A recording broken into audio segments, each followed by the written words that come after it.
37.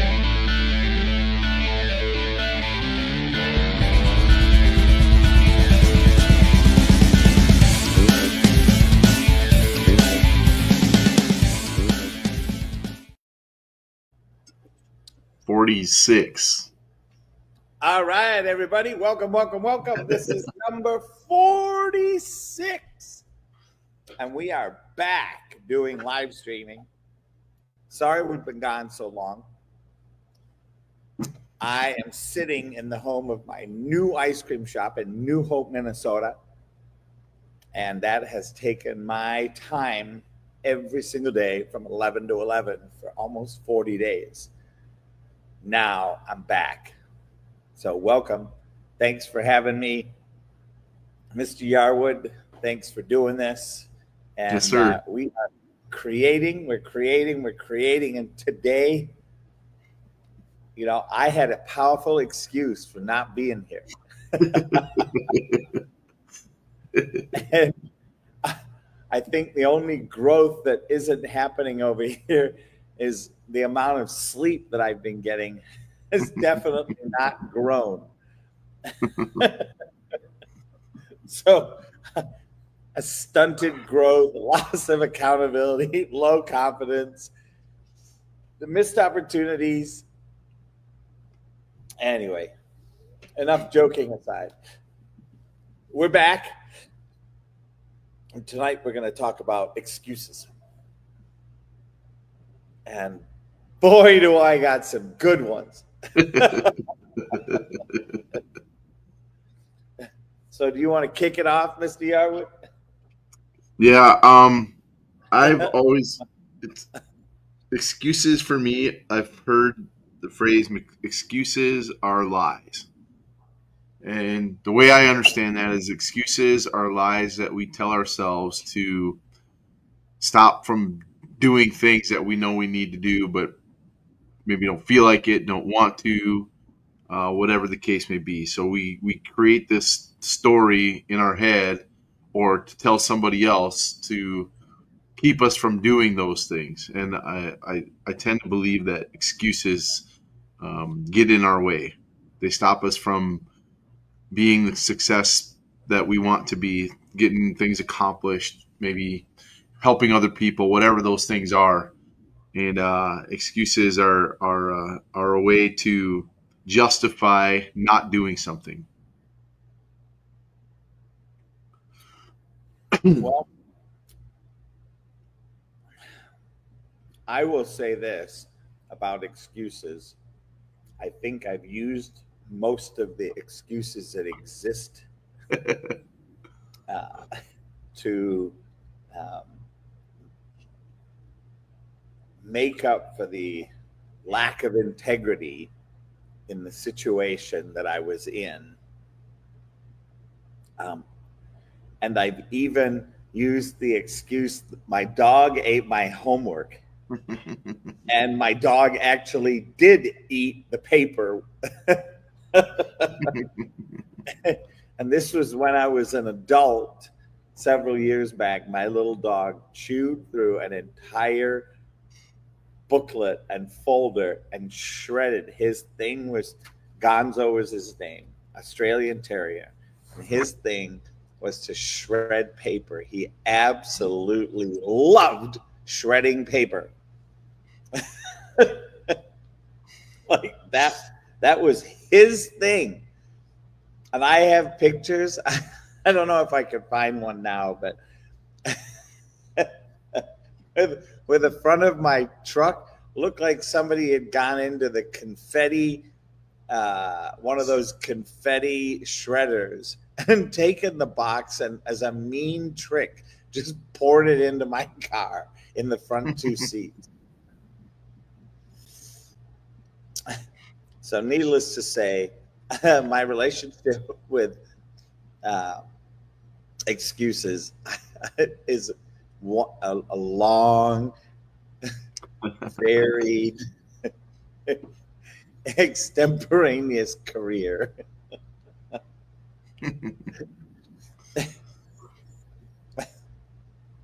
Go ahead. I'll pass the mic back to you. I think there's a difference between excuses and reasons.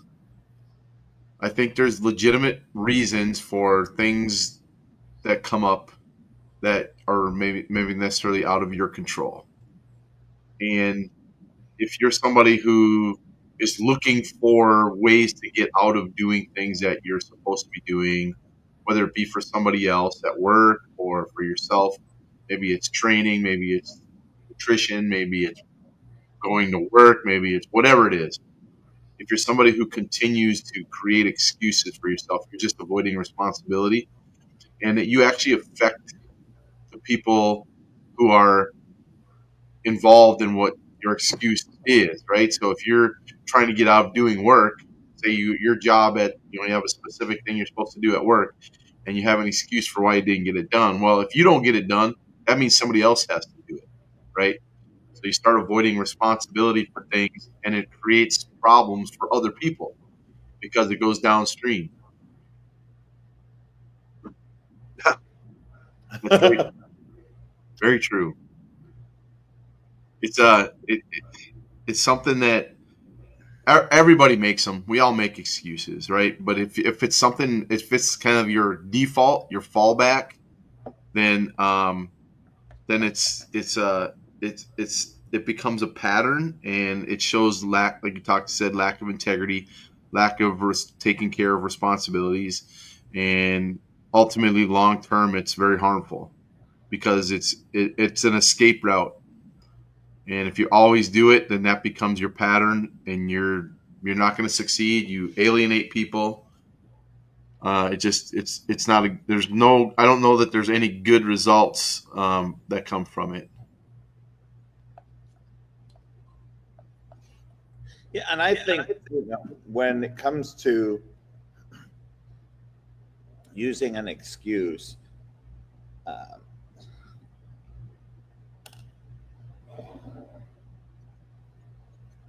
I think there's a place where people are looking for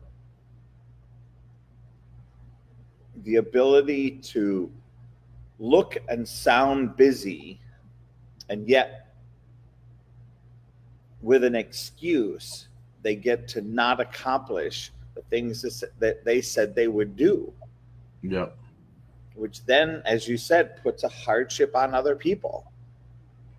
And the progress gets absolutely crippled. You know, coming from Chat GPT, the cycle of excuses. When you regularly make excuses, you create a pattern of avoiding responsibility. This can trap you in a loop of stagnation where challenges aren't faced, lessons aren't learned, and progress is limited at best. In fact, sometimes progress can't even happen.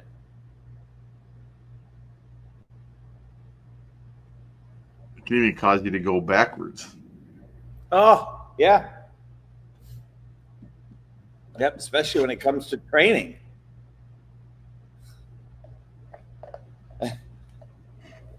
Yeah, it's a um, that kind of dovetails with what we do at taekwondo, right? If kids or students or whoever are making excuses for why they're not training at home, right? It stunts their progress. It keeps them from being ready to do um, what it is they're supposed to be doing. Like when we have testings coming up, if they're not practicing, we can tell, right? But we'll ask them, why weren't you practicing? I had this going on. I had that going on. I didn't have time. Blah blah blah, right?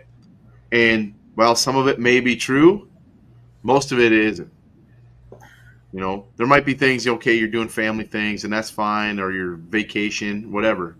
But if it's a consistent thing, then you can tell. And it's I think it becomes a learned thing too, because if it's happening with mom and dad, they're making excuses of why they can't get them to taekwondo, or why they can't do this, or why they can't do that. Kids learn that. Mom and dad make excuses, so I can make excuses too. They probably don't even realize um, what they're doing, because it's just something that they hear all the time. So it becomes a pattern in their life, which is unfortunate.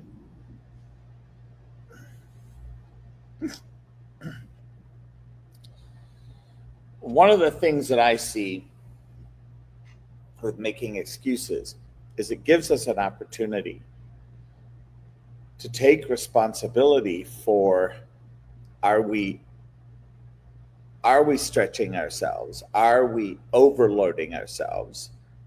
Do we have integrity with what we're planning? And where are we headed? Yep. So if you're making goals, we want those goals to stretch you. We want those goals to, put some oomph into your journey. Now, you may, in the world of excuses and seeing and looking, you may find yourself going bankrupt around your friends because they're not going to believe anything that you say. And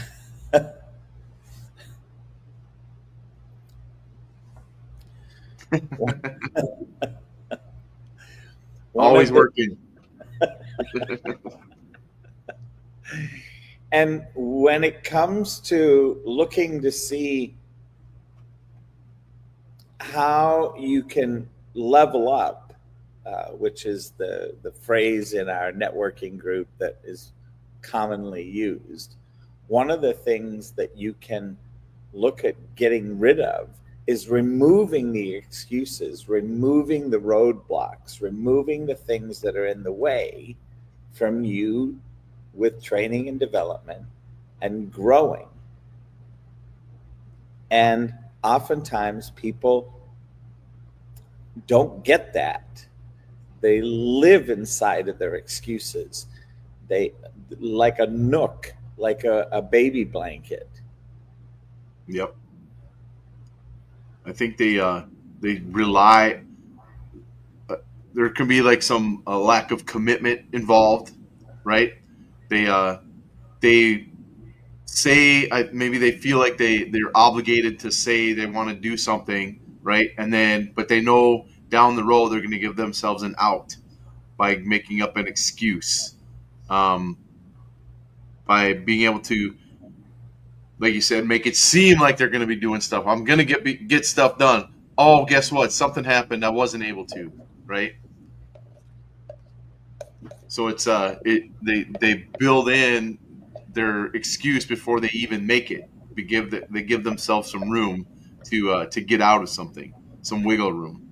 But when it becomes a consistent thing, they're the people around them, they stop believing the original thing that they said because they know that there's going to be an A excuse. back door. There's always a back door. Yep. And I think, one of the, coming from a guy that's divorced, right? I look at my current situation, being married, and I have chosen to have no back doors in this relationship.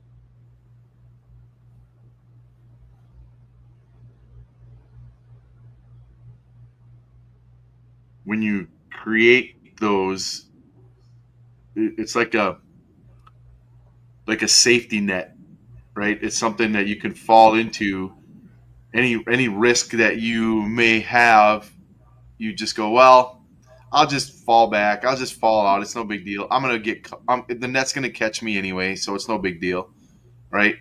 Not realizing that that safety net isn't there to protect you. It's there to keep you from accomplishing the things that you need to accomplish. Yeah.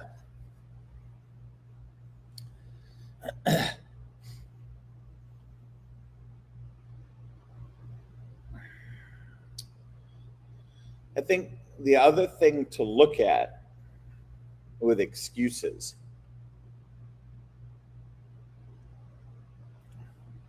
is avoidance. a lot of times people have excuses because one, they are afraid of looking bad by saying, I don't know, I, I haven't figured it out, and they could really use some help. Yeah. And I think this is the place for me where we have the most opportunity.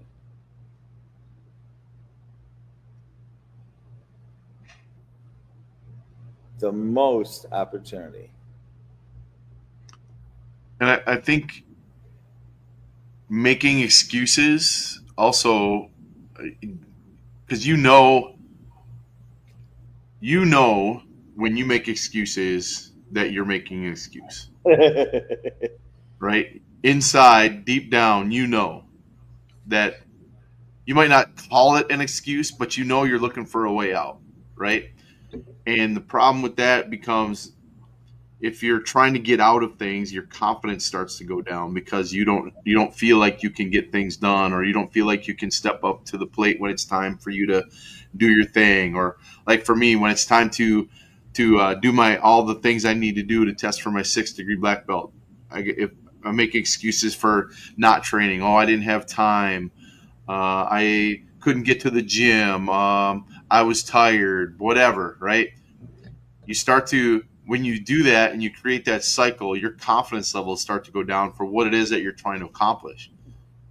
So it's a self-fulfilling prophecy, and you start to tear yourself down internally. You start to say things, well, I, I can't do it anyway, so it doesn't really matter, right? And it just becomes all these internal excuses that you make to yourself. You don't even have to say them to other people.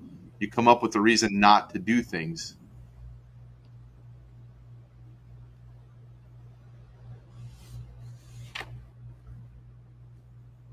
Oh, here we go.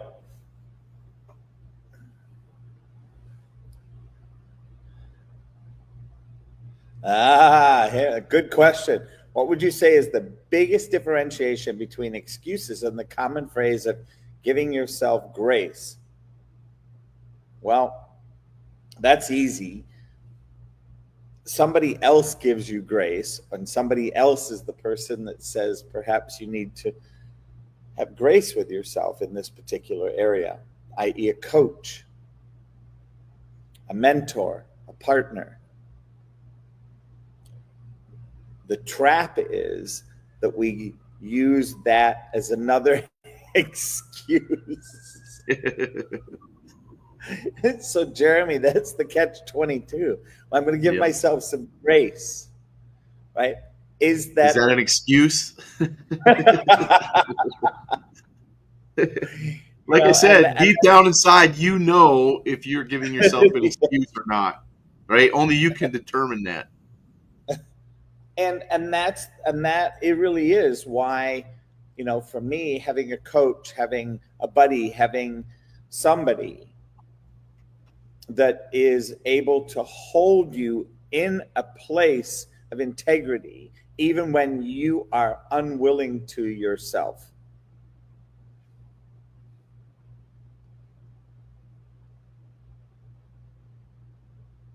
Yep. I think also, I mean, if we go down the list, our next one is missed opportunities.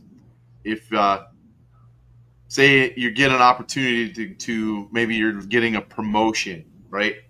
There's an opportunity for you to step into a different role that's going to give you uh, some success that you've been really looking for, but maybe you're really nervous about.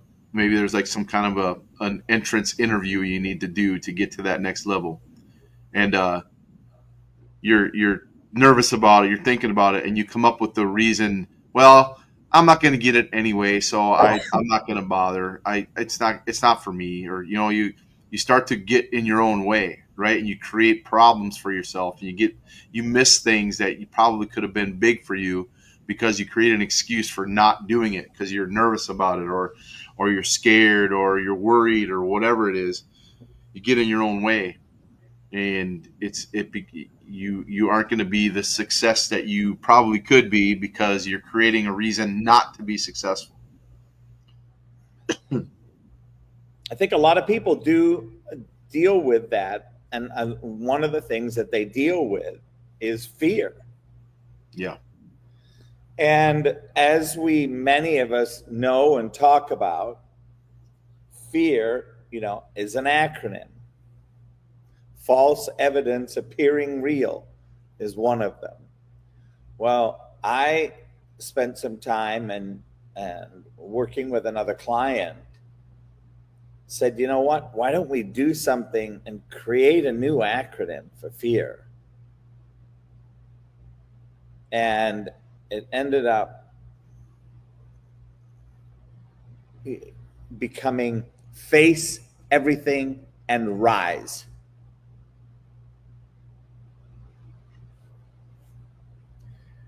So face all your Step up to excuses, the plate. step up to the plate, and rise up.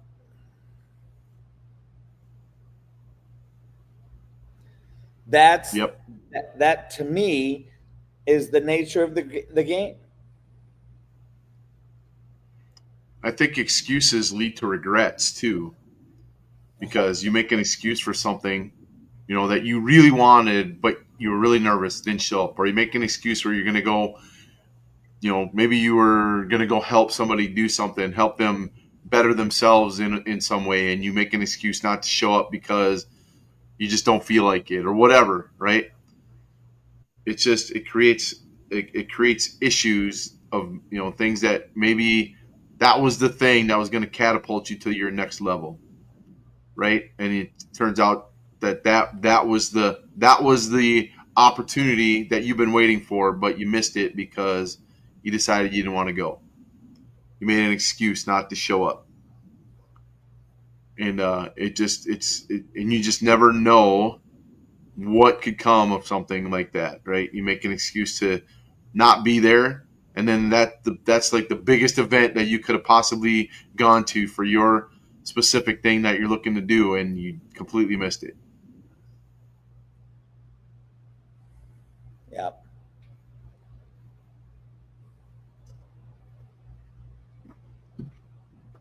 I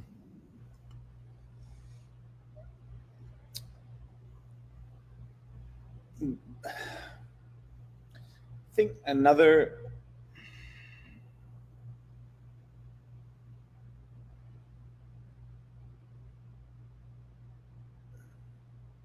know that a lot of times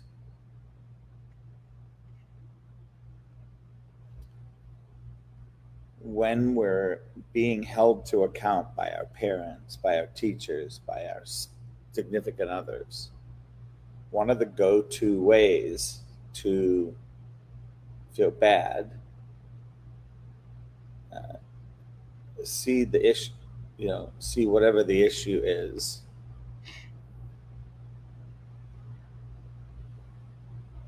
I think in that moment, there's two pathways. There's the pathway where you could go down one of the paths and choose to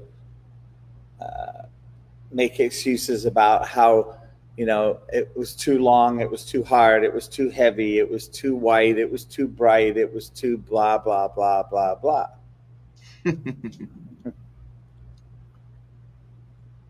And then there's the place of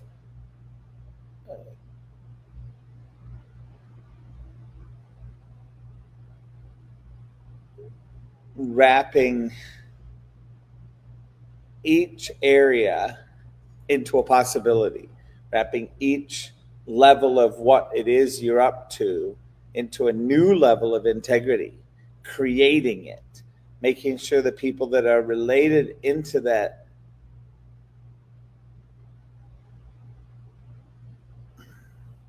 so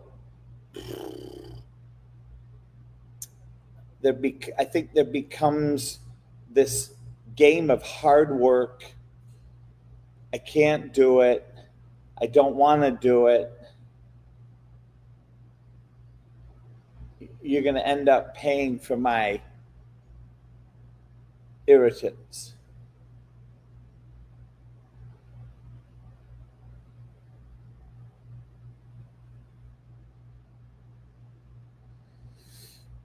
I So, think too.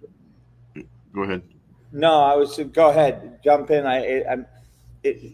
My thoughts kind of expanding as I'm thinking about Yeah. it because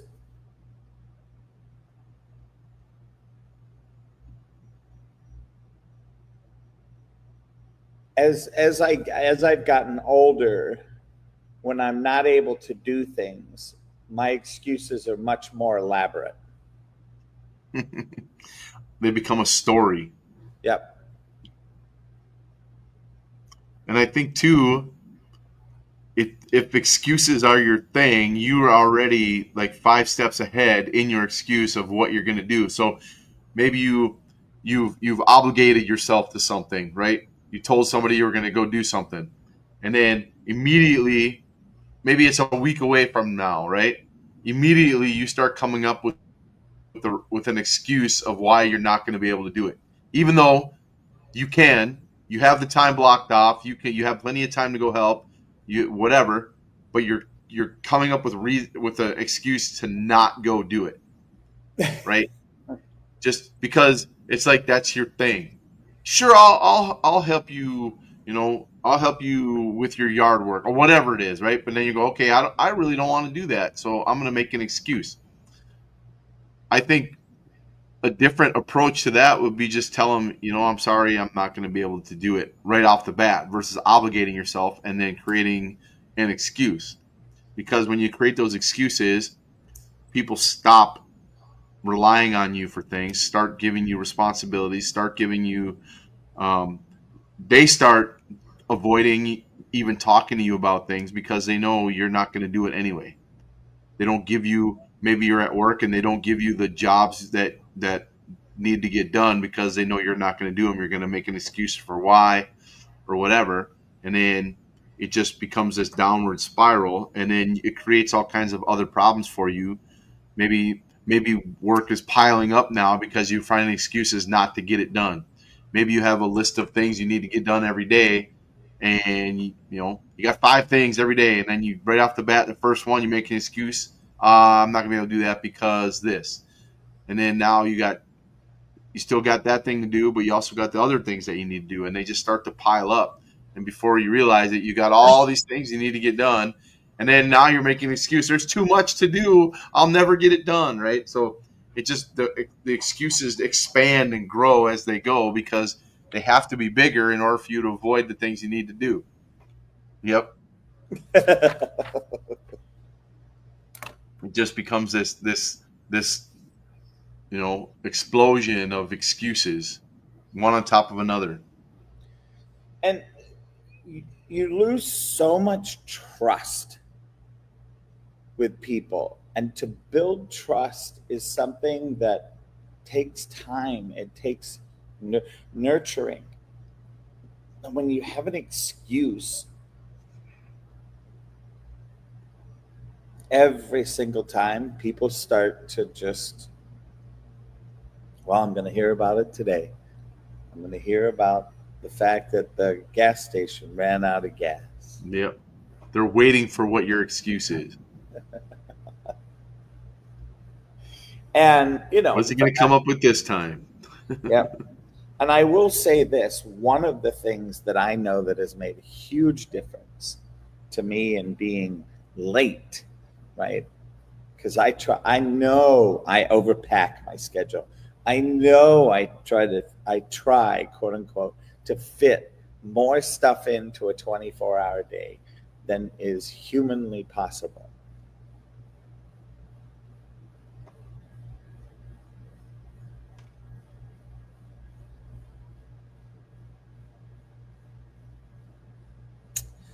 So, what do we do? What are some of the steps that you can take to start moving away from being an excuse, a person filled with the diarrhea of excuses? And I'll start off by saying one is to notice that you make excuses. Yep. Then, two, get the impact of your excuses. Go check in with somebody that your last excuse had an impact on and say, hey, what was this like? I want to be responsible for the impact. And you'll start to see that you do it less and less and less and less and less. Yep.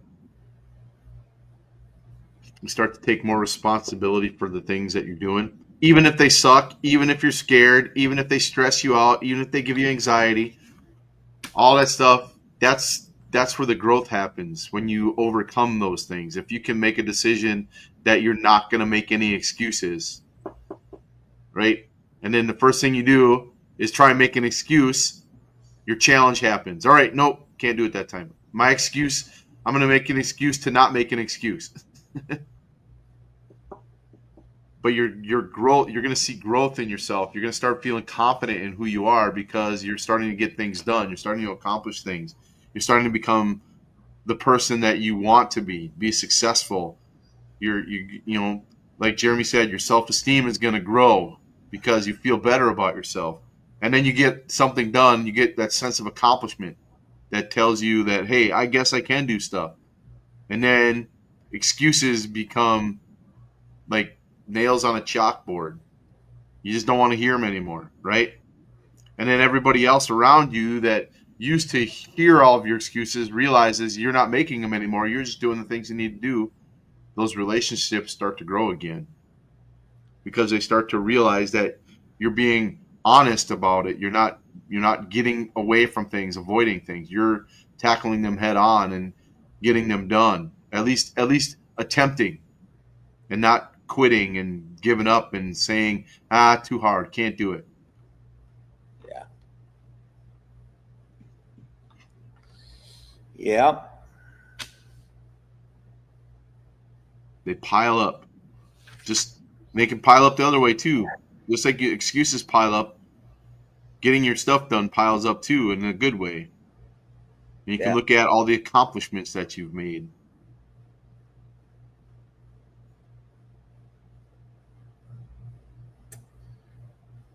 So before we depart, I just want to say one thing. Get out of the loop.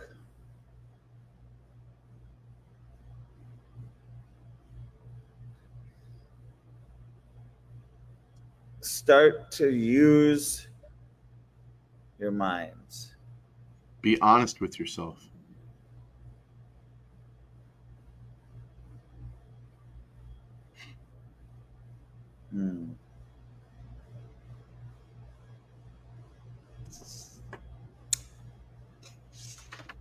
I would say for all of the people in my household, the increased stress and anxiety is the place for us to grow.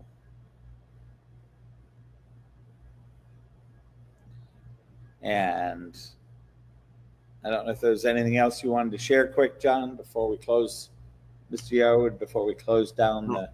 I think if you were to sit down and really evaluate how you respond to things, how you think about things, how you react, how you take action, and you'll start to realize where you're making your excuses, what's causing you to come up with excuses, and then you can tackle that aspect of it, which will help you to start overcoming the desire, the need, the want to make excuses. And then once that happens, then I think you're going to really see some fulfillment in your life because you're getting things done and you're feeling good about yourself. And taking baby steps sometimes is a very good thing. Mm-hmm. You don't have to eat the whole apple in one bite. Yep, small little iterations along the way. You know, the standing joke is, how do you eat an elephant? One bite at a time. So thank you, Mr. Yarwood. Thanks for putting this together. Sir. Thanks for your patience in it getting started tonight. And we'll look forward to next week.